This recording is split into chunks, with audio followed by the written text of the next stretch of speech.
السلام عليكم ورحمه الله وبركاته. ازيكم عاملين ايه؟ انا هحكي لكم في الفيديو ده عن يوم نتيجتي وايه اللي حصل فيه وعملنا ايه وهل انا جبت النتيجه قبلها ولا في نفس الوقت ولا ايه. كل ده هقوله لكم في الفيديو ده. معايا كام نصيحه كده اليوم النتيجه. هو كانوا قايلين ان النتيجه المفروض هتطلع النهارده، بس مش عارفه حاليا هي ممكن تطلع بالليل مثلا ولا بكره، مش عارفه بصراحه. بس هي ان شاء الله يعني بالكتير قوي بكره او بعده هتكون طالعه.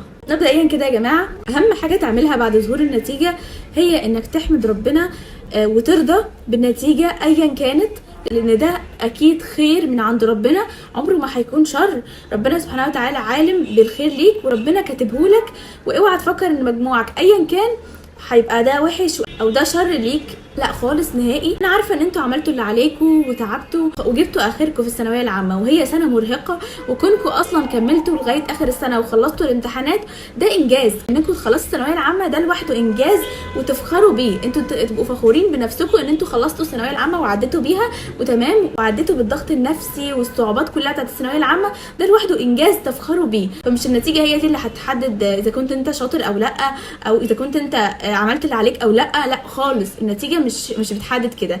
النتيجه بتبقى مكتوبه من عند ربنا علشان خاطر ربنا عايزك تبقى في مكان معين. كتير قوي دخلوا كليات هم عايزينها وطب وهندسه وكده، ما حققوش اي حاجه وفشلوا في الكليات دي لمجرد ان هم كانوا عايزين يدخلوا علشان خاطر هي دي الكليه اللي بتاخد من اعلى درجه، او انا استخسرت مجموعي ده فدخلت الكليه دي، او كانوا مفكرين ان الكليه دي خلاص هي اللي عايزينها فعلا ومصرين عليها، وهي ما فيهاش الخير ليهم. بيفشلوا للاسف فيها، وبيبقى في الاخر درجاتهم مش حلوه خالص وما يجيبوش تقديرات حلوه، فما يدخلوش تخصصات حلوه فيحزنوا ويندموا ان هم دخلوا اصلا الكليه. طب وعلى ايه؟ طب ما هو من الاول نرضى باللي ربنا سبحانه وتعالى كاتبه لنا، وندعي ان ربنا سبحانه وتعالى يكتب لنا الخير في الكليه اللي احنا عايزينها. وكتير قوي دخلوا كليات شبه كليه اداب، كليات تجاره، كليات يا جماعه حققوا حاجات تحفه وبقى مستقبلهم رائع جدا بعد كده. فمش ده المقياس، الكليه مش هي المقياس، مش هي دي اللي بتحدد اذا كنت انت ناجح ولا فاشل. دي مجرد بس بدايه طريق جديد انت بتسلكه، وربنا سبحانه وتعالى اعلم انهي طريق هو الخير ليك. اكلمكم عن قبل يوم نتيجتي بيوم على طول، كنا احنا عارفين ان النتيجه باذن الله غالبا هتطلع بكره، كنا عارفين كده ان شاء الله بكره هتطلع النتيجه، وقالوا خلاص الوزير هيطلع يقول الاوائل وبعدها بساعتين ولا حاجه كده هتطلع النتيجه. فمن اول ما سمعنا الكلام ده ان هو خلاص هتطلع بكره، واحنا بدانا بقى انا وماما شبه ما قلت لكم في فيديو قبل كده، قعدنا نردد على طول الوقت لحد ما نمنا وقمنا واحنا عمالين نردد حسبنا الله سيؤتينا الله من فضله انا الى الله راغبون. الدعاء ده انا وماما ما كناش سايبينه حرفيا، كنا عمالين نقوله كل لحظه بنقول فيه.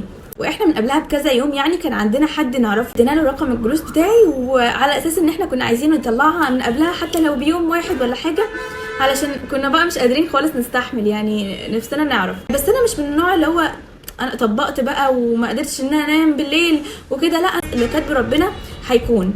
وانا بدعي وكنت عامله اللي عليا وبدعي وبعمل كل اللي اقدر عليه في الدعاء علشان خاطر ربنا سبحانه وتعالى يكتب لي الكليه اللي انا عايزاها ويكتب لي فيها الخير، مش مجرد بس ان انا ادخلها وتكون هي ما فيهاش خير ليا.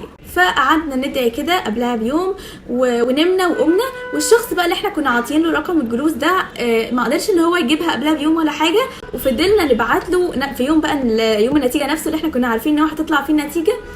فضلنا نبعت له الصبح بدري وقعدنا نقول له ايه مش هتطلع مش وكده ونساله.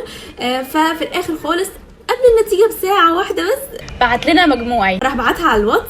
فماما اول واحده شافت اسمي بتبص قدامه لقت 92.9 يعني 93 الحمد لله. فراحت على طول قالت لي 92.9، وبقينا بجد مش متخيلين يا جماعه قد ايه. والفرحه اللي احنا كنا فيها حضنتني جامد جدا، وبجد كان احلى حضن يعني اتحضنته في حياتي. ربنا يا رب يوعدكم بالفرحه دي وتحسوا بيها لانها اجمل فرحه في الدنيا. احنا مش من النوع اللي عمالين بقى يزرغطوا ويصوتوا ويعملوا، احنا مش كده الصراحه. اسرتنا دي متعوده ان احنا مش يعني ما عندناش مظاهر الفرحه اللي هو بقى نقعد نصوت بقى ونسمع الناس لا خالص نهائي. البيت كان ساكت خالص على فكره، احنا مجرد عمالين بس نحمد ربنا من كل قلبنا، ورحنا على طول صلينا ركعتين شكر علشان خاطر ربنا سبحانه وتعالى كرمنا كده. انا ما كنتش متوقعه خالص كده، انا كنت متوقعه بالكتير قوي 90.5 ده بالكتير قوي وطلع 93.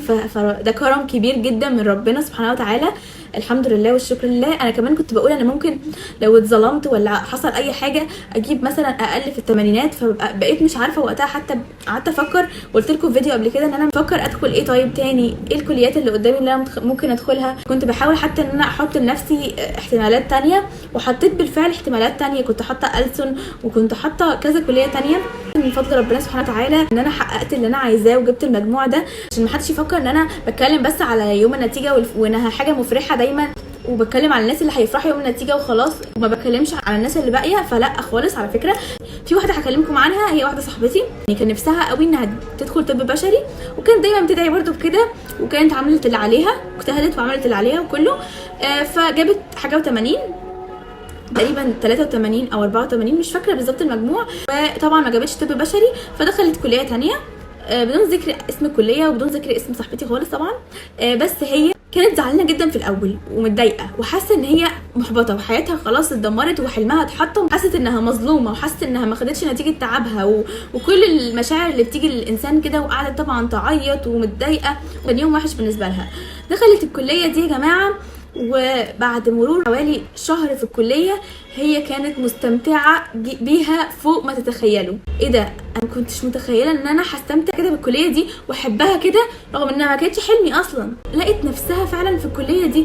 كان ممكن هي تدخل الكليه اللي بتحلم بيها وتلاقي نفسها متضايقه ومتدمره نفسيا وزعلانه وحاسه انها ده ايه ده، هو ده حلمي ازاي انا كنت بحلم بكده اصلا، مش مبسوطه، مش شايفه نفسي في الكليه دي، انا ايه اللي دخلها لي. وتحول، ممكن كانت تحول كمان من الكليه. في ناس بيحولوا يا جماعه كتير قوي من الكليه. فهي وقتها حتى نزلت بوست وكتبت فيه قد ايه هي بتحمد ربنا ان ربنا كتب لها الخير فعلا ليها، مش كتب لها الكليه اللي هي كانت بتحلم بيها، علشان فعلا هي حاليا مبسوطه وسعيده وفخوره بكليتها وحبها جدا. اتمنى تكون رسالتي وصلت، اتمنى يكون الفيديو افادكم ولو بحاجه بسيطه جدا. اوعوا تنسوا الحديث القدسي اللي فيه جمله ان رضيت بما قسمته لك ارحت قلبك وبدنك. ارضوا يا جماعه باللي ربنا قسمه لكم، ارضوا باللي ربنا كاتبه لكم، ارضوا بالمجموع بتاعكم ايا كان، لان باذن الله بعد كده في المستقبل هتشوفوا ان ربنا سبحانه وتعالى فعلا كان كاتب لكم الصح، كان كاتب لكم الخير. بس كده ده اللي كنت عايزه اقوله لكم في الفيديو ده.